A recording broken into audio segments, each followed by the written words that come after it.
Hello everyone, নতুন আরেকটি recipe নিয়ে আপনাদের সামনে হাজির হয়ে গেছি। আজকে আমি আপনাদের জন্য খুব সহজভাবে সিম্পল ওয়েতে গুঁড়ো মশলা দিয়ে কিভাবে মাটন কারি করা যায় সেই রেসিপিটাই শেয়ার করব। যারা খুব সহজভাবে রান্নাটা করতে চান তাদের জন্যই আমার আজকের এই আয়োজন। মাটন কারি করার জন্য এখানে 2 কেজির মতো মাটন নিয়েছি। একটু চর্বিদার মাংস আর হাড়ের পিসও নিয়েছি, কিন্তু একটু বড় বড় করে পিসগুলো কেটেছি, তাতে করে এই মাটন কারিটা খেতে বেশি ভালো লাগে। আপনারা রেগুলার কারি পিস থেকে একটু বড় করে পিসগুলো কেটে নেবেন। এখন এই মাটনে আমি দিয়ে দেব পেঁয়াজ কুচি। যেহেতু একটু কারিভাবে করব, একটু ঘন ঝোল হলে খেতে ভালো লাগবে, তাই পেঁয়াজের পরিমাণটা আমি বেশি দিয়েছি। 2 কাপের মতো পেঁয়াজ কুচি দিয়েছি। ভাববেন না যে খুব একটা মিষ্টি হবে, এতে কিন্তু খুব একটা মিষ্টি হবে না।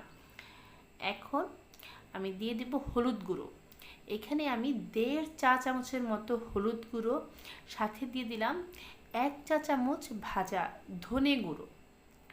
আমি বাটা মশলা দিয়ে আপনাদেরকে খাসির মাংস রান্না করে দেখিয়েছি এবং সর্ষের তেল দিয়ে রান্না করেছি। আজকে গুঁড়ো মশলা দিয়ে আর সয়াবিন যে তেল আছে, সাদা তেল, সেটা দিয়ে রান্না করে দেখাবো। সাথে দিয়ে দিব শুকনো মরিচের গুঁড়া। যেহেতু খাসির মাংস ঝালটা একটু বেশি হবে, আমি 2 চা চামচের মতো শুকনো মরিচের গুঁড়া দিয়েছি। সাথে দিয়ে দিলাম 1 চা চামচ রসুন বাটা, আর দিয়ে দিব এখানে আদা বাটা। রসুনটা কিন্তু একটু কম দিতে হবে, আদাটা বেশি দিতে হবে। আদা দিয়েছি 2 চা চামচ, অর্থাৎ যতখানি রসুন দেব তার ডাবল দিয়েছি আদা। এখন দিয়ে দেব মাংসের স্বাদ মতো বা পরিমাণ মতো লবণ। লবণ আর গুঁড়ো মশলা দিয়ে মাংসটাকে প্রথমে খুব ভালো করে হাত দিয়ে এভাবে আমরা মেখে নেব। আমার এই রেসিপিগুলো যদি আপনাদের ভালো লেগে থাকে তাহলে আমার চ্যানেলটা সাবস্ক্রাইব করে পাশে থাকা বেল আইকনটা বাজিয়ে দেবেন।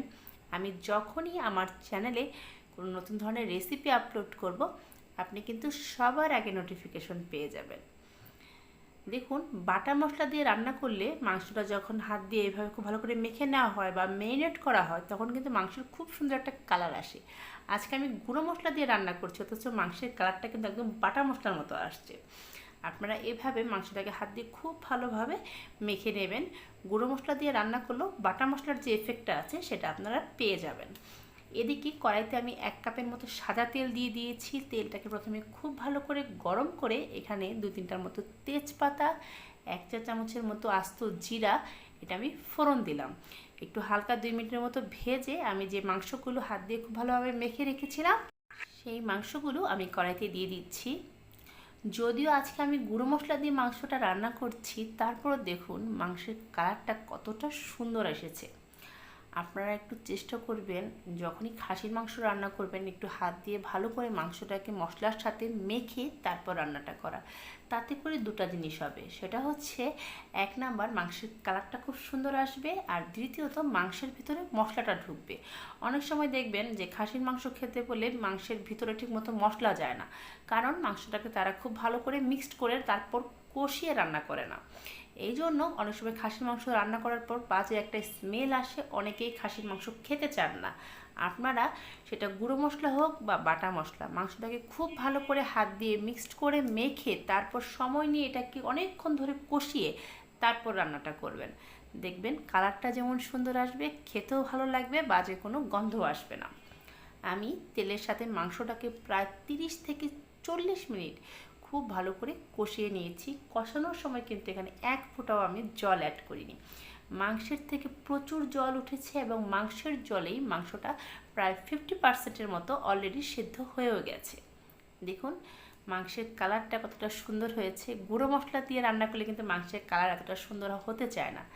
আমি এর আগেও 2টা রেসিপি আপনাদের দিয়েছি মাটন কারি, সেগুলো বাটা মশলা দিয়ে করেছি। তো ভাবলাম অনেকে তো বাটা মশলা করতে চান না ঝামেলার কারণে, তো গুঁড়ো মশলা দিয়ে কীভাবে মাটন কারি করা যায় সেই রেসিপিটা আজকে আপনাদের সাথে শেয়ার করি। আর মাংসে এখানে আমি 2-3টার মতো আলু ছুলের একটু বড় বড় পিস করে কেটে দিয়ে দিয়েছি, কারণ অনেক সময় এই মাটন কারিতে আলু দিয়ে রান্না করলে খেতে ভালো লাগে। যদি কেউ মনে করেন যে না, খাসির মাংস রান্না করছি, এখানে আলু দেব না, শুধু মাটন কারি করব, আলুটা স্কিপ করে দিলেও কোনো সমস্যা নেই। কিন্তু যদি কেউ আলু ভালোবাসেন, তাহলে 2-3টার মতো আলু এরকম বড় বড় পিস করে দিয়ে দেবেন, দেখবেন এটাও খেতে ভীষণ ভালো লাগে। আমি মাংসটাকে অনেকক্ষণ সময় নিয়ে কষিয়েছি, তেল আমার একদম উপরে ভেসে উঠেছে। এখন এখানে ফুটন্ত গরম জল আমি দিয়ে দিচ্ছি।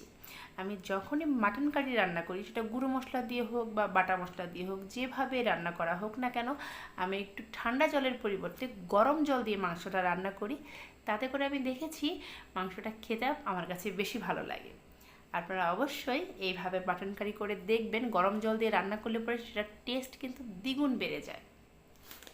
এখন হাই হিটে এটাকে আমি 40 মিনিটের মতো এটাকে রান্নাটা করেছি। ঝোলটা যখন অনেকটাই শুকিয়ে এসছে, মাংসটা অনেকটাই ঘন হয়ে এসছে, এখন আমি এখানে দিয়ে দেবো ভাজা জিরে গুঁড়ো।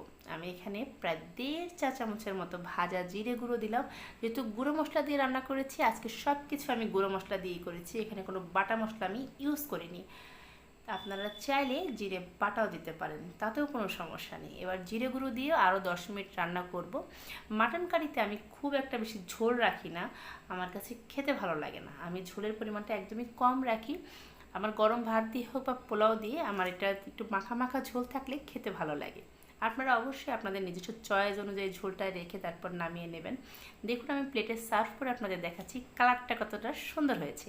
এইভাবে আপনারা গুঁড়ো মশলা দিয়ে খুব সহজে বাড়িতে মাটন কারি তৈরি করে নেবেন। সবাই ভালো থাকবেন।